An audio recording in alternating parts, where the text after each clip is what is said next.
Tani do bëj analizën e Forexit, do mbulojmë dollarin, metalet e çmura dhe mallat kryesor dhe bondet 10 vjeçar që ka qenë shumë e rëndësishëm. Dollari ka pasur një rritje dhe për mendimin tim është normal si rritje, nuk është që është i jashtë normës, por nuk më pëlqen dhe do doja një rezistencë tani te kjo zonë.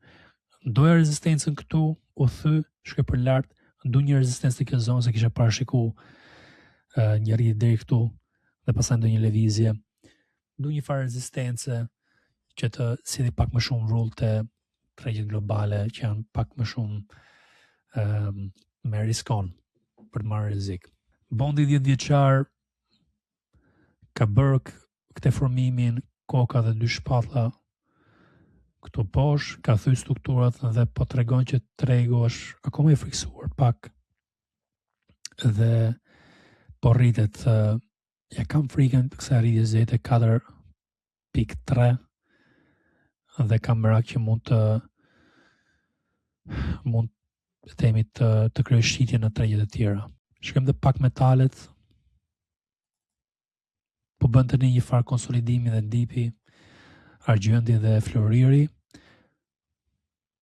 Argjendi mund shkojë deri te zona 67 ose 64 për mendimin tim, ishte shumë i arsyeshëm kjo ulje, sepse rritja ka qenë jashtëzakonisht e madhe.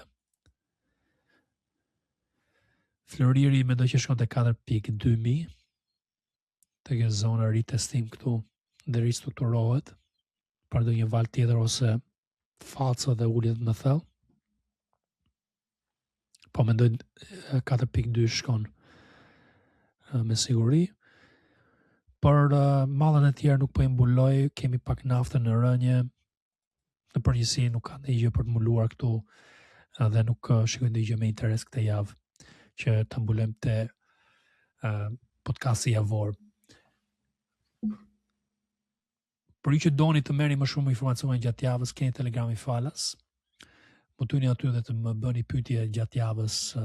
Gjithashtu keni dhe grupin 15 pound në muaj që është Discordi që unë ndava pak më parë në video dhe shpjegova se çfarë vlerë merrni aty. Keni dhe media sociale të tjera, TikTokun, Instagrami që unë bëj video në TikTok, bëj live.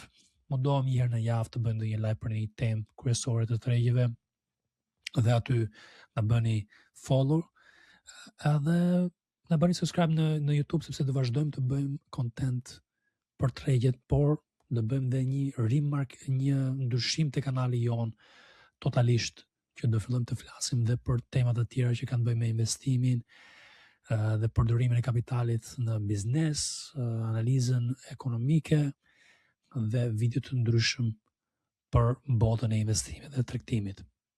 Shihemi javës tjetër.